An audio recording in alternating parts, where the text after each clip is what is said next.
Este é um texto sobre o fim dos Smiths, 30 anos de orfandade em que passamos a ter de ser homenzinhos e perceber as nossas próprias emoções, porque deixamos de ter quem as entendia e musicava. Estou certo de que a conta disto vou ser acusado de pedantismo, mas também que se dane, a verdade é que não é treta que eu só tenha descoberto os Smiths graças ao amor pelas palavras. Nesse dia, recordo, uma linda moça passava de bicicleta por um rapaz aleatório e este chamou-lhe borrachinho, forma etimológica de Disney tesuda nos idos de 80. Ela deu meia volta, à beiras do sujeito e respondeu-lhe com uma palavra em alemão, entregando-lhe de seguida um dicionário e desaparecendo posteriormente como um prêmio de lotaria levado pelo vento quando estamos quase a agarrá-lo. Recordou-me de perante aquilo, o meu coração disparar, o corpo começar a suar, de sentir uma espécie de formigueiro a apoderar-se dos membros, um frêmito que eu não sabia como acalmar. Compreendam, eu tinha 12 anos, até aquele instante em que a rapariga andou para trás e para a frente na sua bicicleta nunca havia estado apaixonado, ou mais especificamente até ouvir a cantilena que ressoava em fundo, um saracoteio de guitarras loidas em cima do por uma voz lasciva e simultaneamente cômica, sem exagero. No instante em que ouvi aquela cantiga, a minha vida nunca mais foi a mesma. Não foi muito melhor, note zero, uma longa conversa, mas nunca mais foi a mesma. Convém explicar que o que estou a descrever, toda a cena da moça e do piropo, é um anúncio a dicionários que passou pela televisão ali circa 1987, e não fica mal realçar que não me apaixonei pela rapariga na bicicleta, mas sim pela canção, e quando acabei de ver o anúncio pela primeira vez senti uma necessidade obsessiva de saber o que era. Só muitos anos depois vim a saber que se tratava de uma cantiga chamada de Starman Man, mas o nome da banda, esse descobriu em poucos dias de Smiths. Portanto, em Away, descobri os Smiths graças ao amor pelas palavras, embora na realidade os tenha descoberto graças ao tédio suburbano de quem não tem absolutamente nada para fazer excepto ver TV, nem que sejam os anúncios. Eu teria uns 12 anos e a partir daí passei a ter companhia, amigos, uma família. Se é que uma banda que já se tinha separado conta como companhia, amigos ou família. Epá, deixem-me ser completamente honesto, não sei se eles já se tinham separado, já que não estou minimamente certo da data exata desse anúncio na TV. A idade pesa e eu penso no que o meu puto tem de levar na mochila no dia seguinte. Eu me lembro destas ninharias. Também recordo que já conhecia os Smiths, pelo menos alguns singles, aos quais por alguma razão não havia prestado a devida atenção, mas foi aquela cantiga, naquele anúncio, que escancarou aos meus ouvidos tremenda beleza do quarteto de Manchester. Os Beatles, como assim os Smiths, pessoas com menos de 40 anos, foram a maior banda pop de todos os tempos, banda que se separou no dia em que saiu Strange Ways Here We Come, o seu último disco de originais, que fez 30 anos a 28 de setembro. Isto, no limite, pode significar que os descobri mesmo antes de se finarem, como se Morrissey dissesse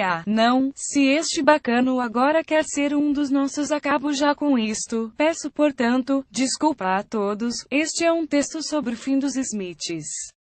E por consequência 30 anos de orfandade, 30 anos em que passamos a ter de ser homenzinhos e perceber as nossas próprias emoções porque deixamos de ter os Smiths para entendê-las e musicá-las. Este é um texto que devia ter saído há uns dias, na data em que se comemoraram os ditos 30 anos, mas eu estava demasiado deprimido para acabar o texto. Parece apropriado. Nem sei por onde começar, inclusive porque nunca hesito em hesitar. Linda rima. Devo dizer que os Smiths são a maior banda pop de sempre e que, por favor, não me aborreçam com os Beatles. Isso é óbvio, mas ninguém entrou pelo mundo das pessoas que parecem viver com uma mordaça com tantas e tão extraordinárias canções em tão pouco tempo, mas ninguém pôs multidões a cantar tão desfudoramente uma interioridade dorida mas nunca lamechas, mas ninguém oscilou desta forma entre o hiperromantismo e a misantropia, mas ninguém marcou tantos músicos geração após geração geração, Dona Mar era um baixote ensimesmado que tinha jeito para o futebol e chegou a ser observado pelo Manchester City antes do City ser uma equipa poderosa. Morrissey era um outcast, um indivíduo isolado e obcecado pelos New York Dolls e por cantoras francesas. Ainda hoje, quando definimos o que uma banda indie deve ser, é para os Smiths que olhamos, até porque, e apesar do tremendo sucesso, eles inventaram o indie rock. Tudo isto parece altamente improvável quando olhamos para a fundação da banda. Dona Mar era um baixote ensimesmado que tinha jeito para o futebol e chegou a ser observado pelo Manchester City antes do City ser uma equipa poderosa. Morrissey era um outcast, um indivíduo isolado e obcecado pelos New York Dolls e por cantoras francesas. Os gostos de ambos não podiam, aparentemente, estar mais longe dos requisitos pop da época. Apesar de ambos terem uma certa predileção pelo punk, a paixão era devotada a vozes femininas hipermelódicas, como as das Crystals, um girl group manipulado por Phil Spector, ou de Sylvie Vartan. Ambos eram fascinados por figuras bigger than life, os James Dean mais ou menos obscuros deste mundo, um fascínio que aliás marcou visualmente as capas dos discos, mas, acima de tudo, ambos, apesar do seu comportamento contido, tinham uma vontade indômita de tomar o mundo, porque Manchester era demasiado pequena, não geograficamente, mas tacanhamente, e esse é o ponto fundamental para entender os Smiths. A sua música ultramelódica, pejada de volteios, era propensa ao excesso que Morrissey não se coibia de oferecer cantiga após cantiga, ciente de que os sonhos de um adolescente não têm freios.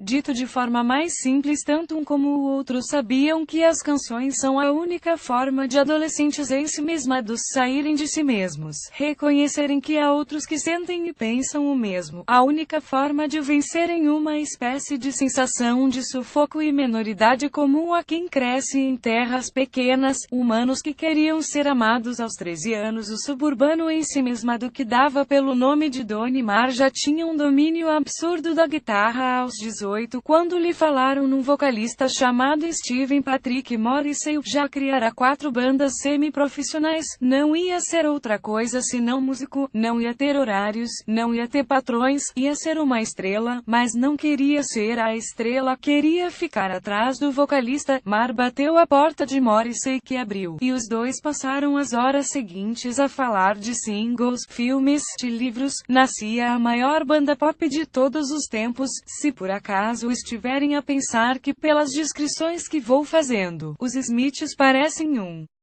manual de autoajuda musicado, deixem-me dar-vos um pouco de sociologia cultural. Autoajuda é para os iletrados. Quem leu Faulkner aprecia objetos que refletem uma sensibilidade rara, onde outros temeriam o ridículo. Morrissey avançava para ele sem receios. Quem mais escreveria isto? If a double-decker bus crashes into us to die by your side is such a heavenly way to die. If a Tenton truck kills the both of us to die by your side, well, the pleasure, the privilege is mine. Ou então, quem mais escreveria isto? I know it's over and it never really began, but in my heart it was so real, and you even spoke to me and said if you're so funny then why are you on your own tonight? Pode haver quem ache isto sentimental, mas a verdade é que miúdos ensimesmados, não muito seguros, que cada vez que falam com uma catraia sentem que a aborrecem e posteriormente preferem enfiar-se no quarto a ler, a voltar a passar a humilhação de terem de lhe dirigir a palavra. Este tipo de puto sente este tipo de coisas e Morrissey deu-lhes voz. Assim começa a entender-se o impacto dos Smiths, ou com atenção e know it's over, que é tudo o que título deixa antever. Quantas bandas, meia dúzia de anos depois do punk, quando a pop se plastificava cada vez mais, arriscaria guitarras dedilhadas numa sequência de acordes complexa, uma barreira de violinos e a voz naqueles gorjeios de complicada flor que fecha uma miríade de pétalas sobre si mesma. Esse é um dos fascínios dos Smiths. Eles não soam a mais ninguém. Sim, há laivos de birds nos trínados da guitarra, certo? Morrissey tem qualquer coisa de crooner ou diva crooner, mas eles não soam a mais ninguém. Podemos até afiançar que foram eles a definir o som indie das guitarras jungle dedilhadas. Esse som estava presente no primeiro single, Hand in Glove, cuja capa mostrava estava George O'Mara, nu, de costas, num assomo homoerótico muito raro para a época. Morrissey sempre foi bastante reservado em relação à sua homossexualidade, e nunca tentou rebater os insistentes rumores de que seria virgem, mas também nunca teve medo da iconoclastia. Os 3 primeiros singles dos Smiths não venderam mal, mas o primeiro LP, homônimo, de 1985, foi ao primeiro lugar do top. Há boas razões para isso, nomeadamente extraordinárias canções Rio Around the Fountain, a estupenda Still You, What Difference Does It Make, não eram canções de aprendizes, eram canções de uma banda feita adulta. Foi assim que os Smiths surgiram. Não houve aprendizagem, não houve passos em falso, não houve um caminho ascendente. Uma das razões pelas quais os Smiths tiveram tamanho impacto é que quando gravaram o primeiro disco já tinham material para 2 ou 3 álbuns soberbos, não precisaram de crescer em público, chegaram gigantes e foi o público que teve de crescer para atingir a dimensão deles. Esta luz não se apaga. Não, The Smiths chegou ao 2º lugar das tabelas de vendas inglesas, como se os putos que não eram cool, que não eram convidados para as festas, que não sacavam a garota, que não tinham confiança, tivessem de súbito tomado o poder. É que os putos inseguros também tinham mesada, e finalmente tinham onde a gastar. O melhor disco de originais os Smiths será The Queen is Dead, de 1986. Eles editaram 4 álbuns de originais, ao ritmo de um por ano. Uma obra-prima absoluta onde se incluem cantigas como Big Mouth Strikes Again ou There Is a Light That Never Goes Out. Mas no intervalo dos LPS, os Smiths continuavam